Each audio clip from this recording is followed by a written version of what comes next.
Hello and welcome to Extraordinary Women TV with Shannon Skinner. My first guest today is Jennifer Black. She is a financial planner and founder of widowed.ca. Later in the segment, before we take a break, I'll have my regular Good to Know Minute when I ask my guests for their top tip on living a successful life. You will hear Jennifer's.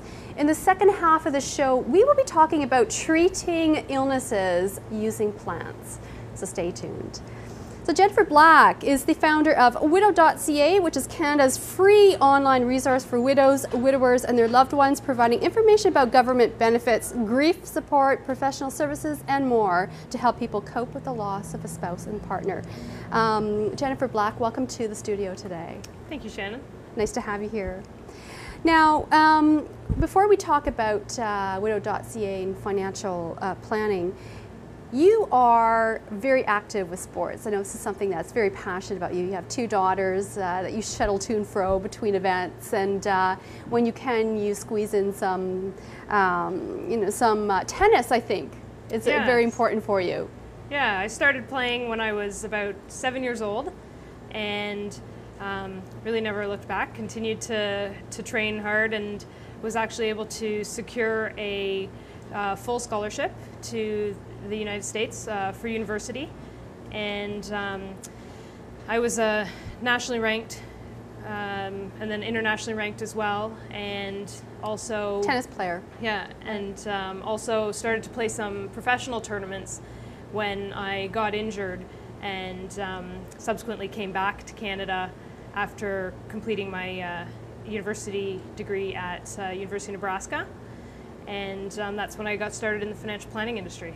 So what actually drew you to financial planning, financial services? So there were really a couple of things. The first was that my mother was in the financial planning industry, and at the time that I came back from university and having been injured, not being able to continue with my tennis career, I didn't really know what I wanted to do, so I joined her and helped her in her financial planning practice. And the first day, I can remember her throwing the books on my desk and saying, "Okay, well, keep studying, and you gotta get cracking on the books." And so I got my designations to become a financial advisor, and continued to do that over the years. But really what has kept me involved in it is just being able to help people understand their situation. So helping them understand not just the finances in general, whether it's budgeting or understanding what they have as far as their investments, but helping them plan for their retirement or their futures and understanding how that works. And I would imagine that a lot of that too is helping them keep their emotions in check, because isn't really that sort of truly behind money management is emotional management? Absolutely. Yeah. Definitely one of the best reasons to use a professional when you're dealing with investing and with your finances is because they're not as emotional about the money as they're investing it. It's it's their day-to-day business, so they're not going to be as emotionally connected. And when you allow your emotions to get in there, it can corrode that framework or that philosophy that you have. So now you, of course, are the founder of widowed.ca, which is what we're talking about today. And to preface this, 70,000 women in Canada lose their partners or their spouse every year. 70,000 widows a year in Canada. That's seems to me it's quite a high number. Yeah, it definitely does seem high. It's there's a couple of things that women actually, so it's 70,000 women who are widowed every year. It's a 4-to-1 ratio, women to men. So there's just under 20,000 men whose spouses die every year as well. And currently there's about 1.6 million widows and widowers in Canada. So it's definitely a growing number of individuals that need to deal with this issue. Now, what are the implications in Canada, in our society, with so many widows and widowers every year? That's a great question, because there are so many different implications that each person faces that are unique to them, that are different and affect them differently throughout their day-to-day lives. Everyone grieves differently, and everyone has different circumstances, whether they have children or aged older parents that they're dealing with as well, things like that that they have to deal with, as well as going through that grief and dealing with decisions that they now need to face. One of the main things that I see as a financial planner is that typically the women are not as involved in the finances. And so that's something that... As the men are you right. saying that usually... Right, they're not right. as involved with dealing with the financial advisor or right. understanding the investments. They're leaving that to their husbands, or they're allowing their spouse to take on that role, that duty, while they're doing other things, like maybe dealing more with the children or whatever that is. And it's very important that both people know everything about whether it's the finances or just their specific situation, so that when something like this happens, they can jump into those additional roles that they need to. So a couple needs to be on the same page, basically. Absolutely. Now let's talk about widowed.ca. What is it? So widowed.ca is a free online resource for widows and widowers and their loved ones. Widows or widowers can go directly to the site themselves, look up information. There's a number of frequently asked questions on there, as well as articles that are written by some of our experts in different industries. And it's really one place that people need to go to gather or get the information that they're looking for. And we attempt to answer all of the questions that they might have. And if for some reason they can't find something on the site, they can just phone in and we can guide them through it, or help them in determining what the best connection is for them. So in terms of the site, then you would have experts in a range of fields. So obviously financial planning, legal advisors, other areas like health, real estate. Yeah. Yeah. Did I leave out anything? So grief support. There's grief support. Yeah. We are definitely connected to a number of companies that deal with grief support, and like you mentioned, realtors, lawyers, downsizing people. So somebody who can come in, help either with home organization. One of the biggest questions that I think they face, that we actually have an article on our site about, is cleaning out the closet after, right, and how do you do that? So some steps and tips on how to do that. Because that can't be easy, I'm right. sure. Yeah. And really consulting with professionals is definitely, I would suggest, a good idea. And we've also got dedicated financial solutions, as well as other financial companies that can help. Right, so the name of your company, then you have two companies. Dedicated Financial Solutions is your financial planning company, right? Separate from widowed.ca. Now, what sparked you to create this? Did you see a need? Yeah, so there were three things that happened to me through the years that I've been doing financial planning. And the first thing was, I mentioned I had done a number of courses and continued the education stream as I was developing my financial planning. And one of the courses, I learned that the average age of a woman when she's widowed is 55. And that struck me to be quite young. So right, yeah. Really understanding that there are so many things that they would face at that point in their life. The second thing actually was Janet, my business partner and mother, and I, we actually sat down and we analyzed Dedicated Financial Solutions and who our clients were and what type of clients we had been working with the most. And we realized that we had a lot of widows and widowers that we were working with. And it really wasn't that we had gone out looking to work with that type of individual. It was that we'd have a widow or widower and they would refer another widow to us. Right, yeah. And really the third piece was that a friend of mine, her husband passed away at the age of 36, and I saw what she had to go through. But more importantly, a couple years after, she actually came to me for some life insurance. And while I was sitting with her, going through her whole situation, asking her all the questions, I realized that she wasn't getting the benefits she was entitled. And the benefits from the government. It was actually the children's benefit for her daughter that she wasn't getting. Right, yeah. And so what I realized there was that it's not only the fact that, you know, a lot of funeral homes are actually taking that on themselves and filling in forms, having all that done for the clients while they're there during the funeral process, and then mailing that off to the government on their behalf, which, when we looked into it, had all been done. The problem was that my friend didn't know she was entitled that benefit, so she wasn't expecting it.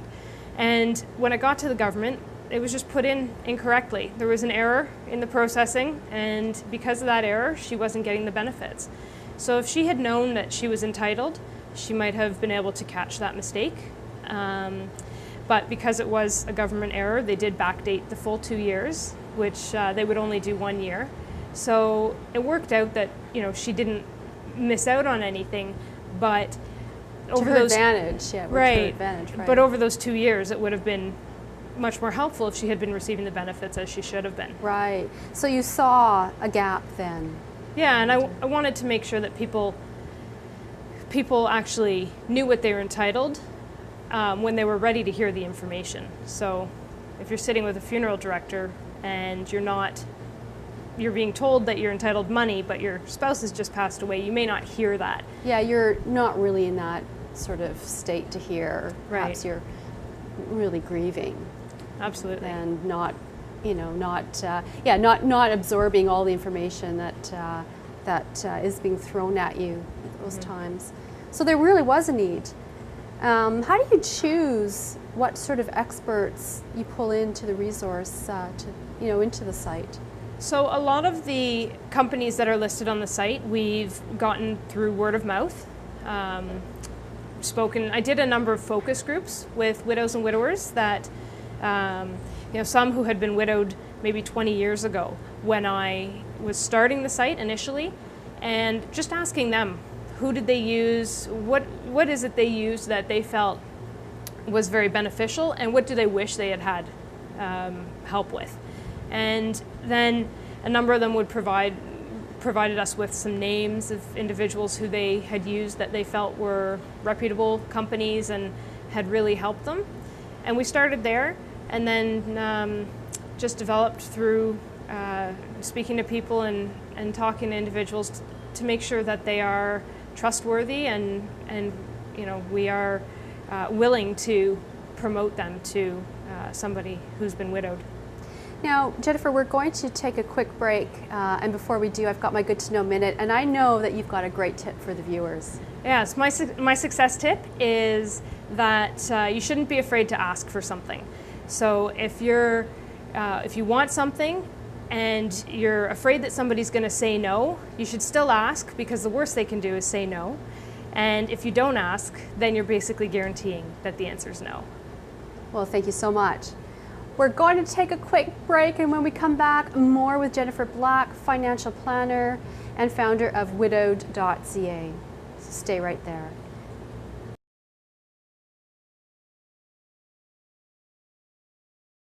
Hi, I'm Shannon Skinner. Welcome back to Extraordinary Women TV. And I'm speaking with Jennifer Black, who's a financial planner and founder of widowed.ca.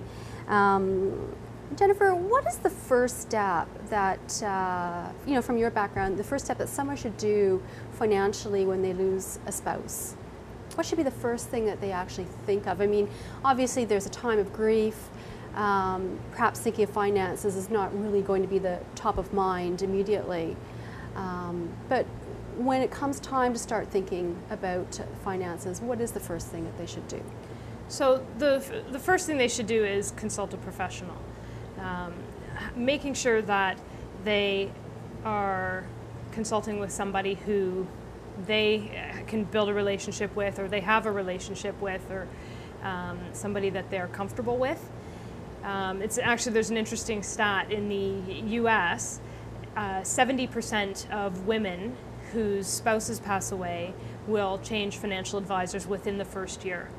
So that really speaks to that, the men being more likely to be connecting with the advisor, dealing with the advisor, and then the women looking for a change or looking for somebody that they can relate to a bit better. But from my perspective, the first thing that they need to do when they're consulting with that professional is really making sure that they understand what they have today. So it's not about having this professional say, okay, you know what, this is your situation, here's the changes you need to make, do this, this, this, and this. It's about first understanding what is it that we have today. Do you understand what you have today?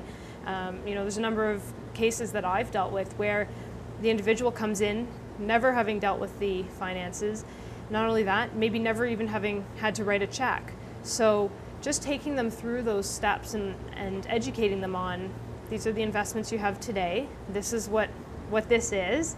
There might be some new goal setting that has to be done so that we know what plan we're trying to follow, and then really helping them, take that slowly.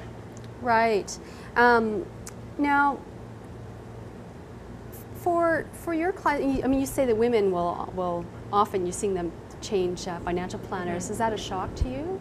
Is that? It's not a shock to me, because a lot of the times the advisor that relates to the husband a bit better, the wife maybe if she's not involved, then she's not as comfortable going to that individual because she hasn't built that relationship. So I think it's important for advisors to make sure that they are building a relationship with both individuals in that. Now, what about widows and widowers who aren't maybe so technically inclined and aren't really on the internet? And obviously your resources on the internet. Is it their loved ones that can help them, guide them through go online and get what they need? Or how do you reach out to people who aren't on a computer? So that's a great question. It's actually one that I faced when I was first starting the site as well, doing the focus groups. As I mentioned, a number of the individuals were widowed a number of years ago and were a bit older, hadn't adapted to using a computer, or weren't online. And the thing that I found in talking to them a bit further is if they were looking for solutions or looking for information, they were likely looking through either an adult child, maybe a sibling or a cousin, or somebody who is online, who has the ability to source that information and look things up for them. So that's why we've really tried to make the site open to anyone who feels they want to be on there to look for information. So it could even be a caregiver who might be caring for a widow or widower whose spouse has just passed away. They've come in to try to provide support for the family, but there's some needs that are there, and they can go online, and it's free for them to go on and look up information that they might need. So really adding additional value as well. Jennifer, what is the difference between a living will and a will? So a living will is a document that would speak to, really, the question is better asked for the lawyers, but just a brief description. A living will is something that would speak to decisions that should be made while the individual is still alive, whether that's, basically putting information down that if you do not resuscitate and things like that, that would be found in a living will. Okay. Whereas a will would outline what should happen at death. Okay, yeah, got it. Because there's a lot of confusion out there about the differences. Yeah. Is part of your role educating a little bit on that, or that's really not really the role of a financial planner? That's really the role of a lawyer then? That would really be more towards the lawyers, but within my role, I would ask those questions and find out if individuals have done a will, and strongly urge them to do one if it's the right situation or if it's necessary, and then Sure. refer them to somebody who Right. I believe can help. Now, what is the role then of an executor? Because that's another thing that is kind of this, obscure thing for many people. What does an executor actually do? Yeah, so an executor would administer the estate. So if there is a will, they would follow that and make sure that whatever belongings are to be passed on to certain individuals and beneficiaries, that's followed accordingly. They would also ensure that the final tax return is done, and ensure that things such as social insurance numbers, passports, and things like that are canceled. And really, it's a lot of paperwork. Right. And I'd strongly encourage people to think about the requirements of being an executor before they agree to be one. Because a lot of times people find themselves being an executor and don't really know, how much work it's actually going to be. So it can be quite a bit of work. I believe I saw somewhere on your site that executors can actually get paid for taking on the role. By law, executors are, it is a paid position that they can choose not to be paid for the role, but the law does state that they can be compensated for the work they do, because it is such a large task. Now, what happens when someone dies and they don't have a will? I mean, what are the ramifications? I've heard all sorts of horror stories. So let's set the record straight. What happens financially, anyway? Right. You know what? There are so many different things that could happen. The interesting thing is, so if you look at it from a financial perspective, now you've got all these assets that go directly to the estate of the individual. There's all these assets in the estate, and they need to be passed out to the beneficiaries, but there's really, on some of them, there's no beneficiaries listed. So there is per province, there is a guideline as to what happens with, the first 200,000 goes to the spouse. If the spouse is remaining, the next amount is split among children evenly, and so there is this chart really that can be followed. But it's interesting, we actually had a client ask us the other day, based on looking at this chart and her kind of analyzing it for Ontario, saying, isn't it better if he doesn't make a will? And really, when you get down to it, having a will means that you get to make the decisions, or you get to at least explain what you'd like to have happen at your death. So even if, as per that chart, it looks like it'll just pass the way it should, or the way you'd like it to, you still have to have somebody apply to the court to be the administrator of the estate, and then once the court grants them that permission, assuming that they're the only one that applied, right? So if you have any siblings or anyone else who thought they were entitled to something, they're probably applying. Right. And then, they've got to go through and they've got to deal with that estate in a similar manner as to when there's a will. They just don't have everything outlined. So people can contest it more easily. People can go to court and fight the decisions that are being made by the administrator, and it can be tied up in court for years. So really, having a will, it's just one more step that you can take now to ensure that you're not leaving your estate out there to be fought after. Well, Jennifer Black, I'm afraid we're out of time now, but thank you so much for coming on the show and talking about what you do and about your unique online resource, widow.ca. Really appreciate your time. Great, thank you very much. Well, we're going to take a quick break, and when we come back, I'll be joined by Morwenna Given, who is a medical herbalist, and we'll be talking about treating illnesses using plants. So stay right there.